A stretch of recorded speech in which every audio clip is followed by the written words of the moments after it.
আমরা এখন আরেকটি বিষয় নিয়ে একটু আলোচনা করতে চাই। বিষয়টা আপনি আগের বিষয়টি মোটামুটি পরিষ্কার করেছেন।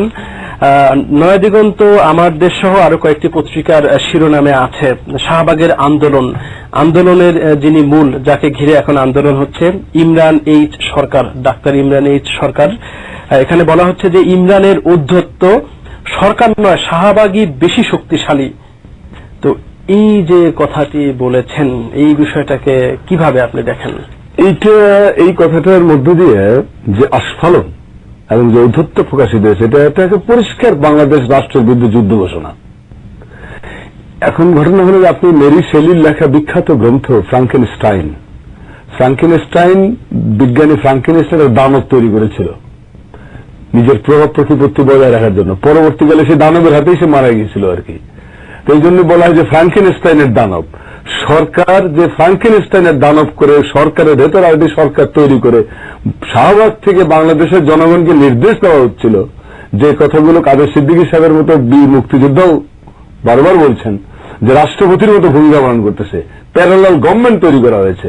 তো সেই প্যারালাল গভর্নমেন্টের করার জন্য সরকার এবং প্রধানমন্ত্রী হৃদয়ে কাঁদে ওখানে যাওয়ার জন্য তিনি বিচারপতিদেরকে রিকোয়েস্ট করেন যে শাহবাগের মানুষের এই সেন্টিমেন্টের সাথে মিল রেখে যেন বিচারের রায় ঘোষণা হয়।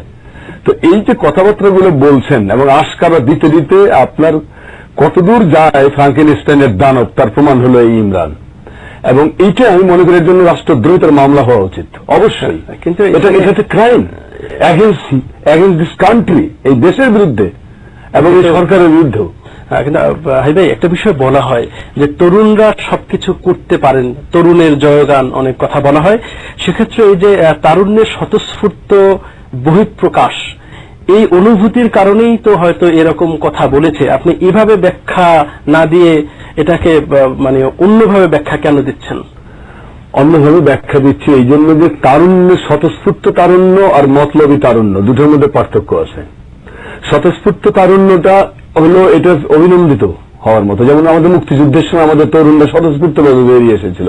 আমাদের মতো, আমাদের বয়স তখন কত, খুবই সামান্য। আমরা মুক্তিযোদ্ধাদের বন্দুক কাঁধে করে করে পার করে দিয়েছি, আমরা মুক্তিযুদ্ধে অংশ নিয়েছি। আমাদের কি কেউ বলেনি যে তোমাকে এটা করতে হবে, আমরা নিজের থেকে গিয়েছি, এটা মহৎ উদ্দেশ্য সামনে রেখে। কিন্তু এখানে কি মহৎ উদ্দেশ্য? এখানে হলো সরকারকে তার সমস্ত পাপ থেকে রেহাই দেওয়ার জন্য, এখানে সরকারের উচ্চাভিলাষ চরিতার্থ করার জন্য সরকারকে একটু পাটাতন জুগিয়ে দেওয়া। এই তারুণ্যের পিছনে ছাত্রলীগ, এই তারুণের পিছনে যুবলীগ, এই তারুণের পিছনে ডক্টর আনোয়ার হোসেন, এই তারুণের পিছনে আরফিন সিদ্দিকী, এই তারুণের পিছনে তারানা হালিম, এই তারুণের পিছনে নাসিরউদ্দিন ইউসুফ, এই তারুণের পিছনে রামেন্দ্র মজুমদার, এই তারুণের পিছনে হাসান ইমাম। এরা কোথায় তরুণ? এরা তো ব্যবহৃত হচ্ছে নিজের জানতে এবং অজান্তে। এরা আওয়ামী সাংস্কৃতিক এবং বুদ্ধিভিত্তিক যে লাঠিয়ালগুলো আছে, আওয়ামী লীগের যে বরকন্দাজ গুলো আছে বুদ্ধিভিত্তিক জগতের, এই বরকন্দাজদেরও বরকন্দাজ হিসেবে ব্যবহৃত হচ্ছে। এদের তো কোনো মহৎ উদ্দেশ্য নেই এখন আর। এইটা তো পরিপূর্ণভাবে বাংলাদেশ রাষ্ট্রের বিরুদ্ধে যুদ্ধ ঘোষণার সামিল। আমি আপনাকে বলছি যে তরুণটিকে নিয়ে এত কথা হচ্ছে, এই যে ইমরান, ডাক্তার ইমরান এই সরকার, এই ইমরান ছেলেটি, এই ছেলেটি কে? এই ছেলেটি যদি সত্যি কোন নিরপেক্ষ রাজনৈতিক প্ল্যাটফর্ম থেকে বেরিয়ে আসতো, কোন বিশেষ দলের ডগমা না হলে আমার বক্তব্য ছিল না কোনো, কিন্তু পরিষ্কারভাবে আমাদের জনগণের জানার অধিকার আছে এই ছেলেটিকে। আমি বলছি আপনাকে, এটা পত্রিকাও আসছে, কালকে সকালবেলা সারা দেশের মানুষ হয়তো জানতে পারবে সকালবেলা হলে। কে এই ছেলেটি? হলো একটি স্বাধীনতা বিরোধী পরিবারের সন্তান। তার দাদা খয়রুদ্দিন, তিনি ছিলেন একজন রাজাকার এবং বাংলাদেশের আপনার যে তার বাড়ি হল কুড়িগ্রাম জেলার রাজীবপুর উপজেলার বালিয়ামারি গ্রামে। এই বালিয়ামারি গ্রামে মুক্তিযোদ্ধারা তার দাদাকে হত্যা করেছিল স্বাধীনতা বিরোধী ভূমিকার জন্য। এবং এই ছেলেটি খুব, আপনি দেখবেন যে তার জীবনটা খুব মানে সে সচিব করে, স্বাধীনতা চিকিৎসা পরিষদ করে, এবং স্বাধীনতা চিকিৎসা পরিষদ করতে গিয়ে তার যে জীবন, সে ব্যক্তি জীবন যাপন করার ব্যক্তি জীবন নিয়ে কথা বলতে চাই না, সেই ডাক্তারদের সংগঠন, সেই সংগঠনে সে সক্রিয় একজন লোক, এবং তার ব্যক্তি জীবনটাও অত্যন্ত মানে মানে অন্ধকারাচ্ছন্ন, এবং সেখানে অনেক ধরনের প্রশ্ন আছে, অনেক ধরনের জিজ্ঞাসা আছে। তো এরকম ব্যক্তি আপনার কি কোনো কোনো ক্ষেত্রে কোনো কোনো পত্রিকা বলেছে যে মাদকাসক্ত, এবং আরো অনেক বক্তব্য আছে তার ব্যাপারে। তো এরকম একটি ছেলে আমার বাংলাদেশের তারুণ্য, যে তারুণ্য মুক্তিযুদ্ধের চেতনায় লালিত, সেই তারুণ্যের প্রতিনিধি হতে পারে না। কিন্তু কোন রাজাকার পরিবারের সন্তান বা পরবর্তী প্রজন্ম দেশপ্রেমে উদ্বুদ্ধ হয়ে গণতান্ত্রিক পরিবেশে যদি কোনো গণতান্ত্রিক আন্দোলন শুরু করে, সেখানে দোষ কেন? দোষ হলো হাসান ইমামদের জন্য, দোষ হলো আপনার আনোয়ার হোসেনদের জন্য, দোষ হলো তাদের নিজস্ব লোকদের জন্য। তারা বলেন যে একজন রাজাকার তারা সারা জীবনই রাজাকার, কিন্তু একজন মুক্তিযোদ্ধা সবসময় মুক্তিযোদ্ধা নন। যদি তিনি আওয়ামী লীগ করেন তাহলে তিনি মুক্তিযোদ্ধা, কিন্তু যদি তিনি আওয়ামী লীগ না করেন তাহলে তো তিনি রাজাকার। এই বক্তব্য তো ওনাদের দেওয়া, ওনাদেরই ভাষা। একজন মুক্তিযোদ্ধা আওয়ামী লীগ যদি না করে তিনি মুক্তিযুদ্ধ হলেও তিনি রাজাকার, আর একজন রাজাকার যদি আওয়ামী লীগ করে সে যদি মানে জঘন্যতম লোক হয় তবুও সে মুক্তিযোদ্ধা। এই যে মানদণ্ড, এই যে হিসাবটা তারা দাঁড় করিয়েছে, সেই হিসাব থেকে বলছি, এটা আমাদের বক্তব্য, আমাদের দেওয়া ব্যারোমিটার। এখানে বোধহয় এরকম কাদের সিদ্দিকী বঙ্গ বীর, এই ছেলে কাদের সিদ্দিকীর মতো বীর মুক্তিযোদ্ধাকে বলেছে বঙ্গ রাজাকার, বঙ্গ মানে মানে আপনার কাদের সিদ্দিকী। এই অপমানজনক ঔদ্ধত্যপূর্ণ উচ্চারণ, না টিপলে দুধ গলে, সেই রকম পোড়াপানকে এই গভর্নমেন্ট আশকারা দিতে দিতে কোথায় তুলেছে।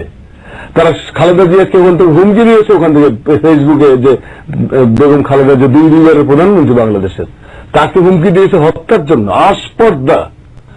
বাংলাদেশ কি এইরকম কতগুলো ছোকরা, যে ছোকরাগুলোর সঙ্গে গণমানুষের কোনো সম্পর্ক নাই? কয়টা এখন ওখানে মানুষ? বাংলাদেশের যে 16 কোটি মানুষ, তার সঙ্গে এদের কোনো সম্পর্ক আছে? যদি সম্পর্ক না থাকে তাহলে এরা কারো না কারো দ্বারা, যে কথা ইন্ডিয়ান টাইমস বলেছে, ইন্ডিয়ান পত্রপত্রিকাগুলো বলেছে, যে এটা paid by India, India sponsor করছে এবং সরকার সেটাকে বাস্তবায়ন করে দিচ্ছে। তো সেই জায়গায় যখন দাঁড়িয়ে এই ধরনের কথাবার্তা হয়, তখন জনগণের কর্তব্য হবে বাংলাদেশের স্বাধীন মিডিয়া বলতে এখন যতটুকু অবশিষ্ট আছে, সেই মিডিয়াগুলোকে দলনের জন্য হুঙ্কার দিচ্ছে। আপনি দেখেন যে সমস্ত পত্রিকাগুলো, যে সমস্ত সংবাদপত্র বা চ্যানেলগুলো এখনো সত্যের পক্ষে দাঁড়িয়ে মানুষকে যথার্থ নিউজটা দেওয়ার চেষ্টা করতেছে, সেই সমস্ত পত্র পত্রিকা এবং চ্যানেলের বিরুদ্ধে হিংস্র বিষোদ্গার করা হয়েছে এখান থেকে।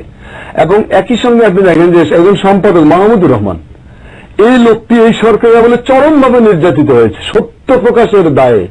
যেখানে তাকে পুরস্কার করার কথা ছিল, পুরস্কৃত করার কথা ছিল, সেই পুরস্কার না করে তাকে জেলে পচিয়েছে 10 মাস এই গভর্নমেন্ট, এবং এখনো তিনি তার নিজ কার্যালয়ে অবরুদ্ধ অবস্থায় আছেন। সেই লোকটাকে আপনার ওখান থেকে খতম করার হুমকি দেওয়া হচ্ছে, গ্রেপ্তারের দাবি দেওয়া হচ্ছে, গ্রেপ্তার করতে হবে। নয় দিগন্তের মতো পত্রিকা আগুন দিয়ে পুড়িয়ে দেওয়া হয়েছে, আপনার অন্যান্য সব থেকে আক্রমণ হচ্ছে, পত্রিকা পুড়িয়ে দেওয়া হচ্ছে। সেটা তো ফ্যাসিজম। সমালোচনা তো গণতান্ত্রিক অধিকার, সমালোচনা গণতন্ত্র অধিকার। কিন্তু এই গভর্নমেন্ট এবং তাদের পেটোয়া লোকজনদের বক্তব্য হলো সমালোচনা করতে হবে বিরোধী দলের। আমাদের সমালোচনা করলে তো তুমি স্বাধীনতা বিরোধী। সরকারের পাপের ব্যাপারে যখনই আপনি কথা বলতে যাবেন, তখনই আপনাকে স্বাধীনতা বিরোধী হিসেবে চিহ্নিত করে। এটা সহজ একটা শর্ত। যেমন খালেদা জিয়া সম্পর্কে পার্লামেন্টে আজকে যে ঔদ্ধত্যপূর্ণ কথাবার্তা বলেছে 2 একজন এমপি, অত্যন্ত আপত্তিকর।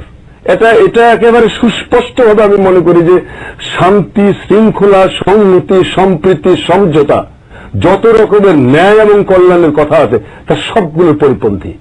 আপনি সুরঞ্জিত বাবু হুঙ্কার দিয়েছেন রাজনৈতিক দলের ব্যাপারে। সুরঞ্জিত বাবু কি জিনিস আমরা জানি না? কালো টাকা, কালো বিড়াল, টাকা শুদ্ধতার এপিএস ধরা পড়ার পরে তার চরিত্র সম্পর্কে আমাদের তার বোঝার বাকি নাই। এবং আমি একটা কথা আপনাকে এই ফাঁক দিয়ে বলতে চাই যে আপনার শেখ মুজিব বাংলাদেশের একজন স্থপতি। শেখ মুজিবকে বিভ্রান্ত করে আজকে যারা শেখ হাসিনাকে বিভ্রান্ত করে অপকর্মগুলো করাচ্ছে, এদেরই পূর্বপুরুষ, এরাই, এই সুরঞ্জিত বাবুরাই, এই মতিয়া চৌধুরীরাই শেখ মুজিবকে দিয়ে আপনার সমস্ত রাজনৈতিক দল বন্ধ করিয়ে, সমস্ত পত্রিকা নিষিদ্ধ করে দিয়ে দেশে একটা ভয়াবহ রকম দোজক তৈরি করেছিল। এবং শেখ মুজিবের পতনের জন্য এরা হলো দায়ী। এবং আজকে আমি মনে করি যে শেখ হাসিনাকে এরা যেদিকে নিয়ে যেতে চাচ্ছে, সেই জায়গা বড় বড় বড় ভয়াবহ মাসুলের জায়গা। প্রধানমন্ত্রীকে মিসগাইড করে বা ভুল পথে নিয়ে এদের লাভ কি? কেন এরা করবে এটা? এদের লাভ হলো বাংলাদেশের রাষ্ট্র হিসেবে বাংলাদেশকে ব্যর্থ করে দেওয়া, রাষ্ট্র হিসেবে বাংলাদেশকে অকার্যকর করা। তারা ব্যর্থ কেন করবে? কেন করবে এই জন্য? তারা তো নিয়োগপ্রাপ্ত, তারা তো নিয়োগী, তারা তো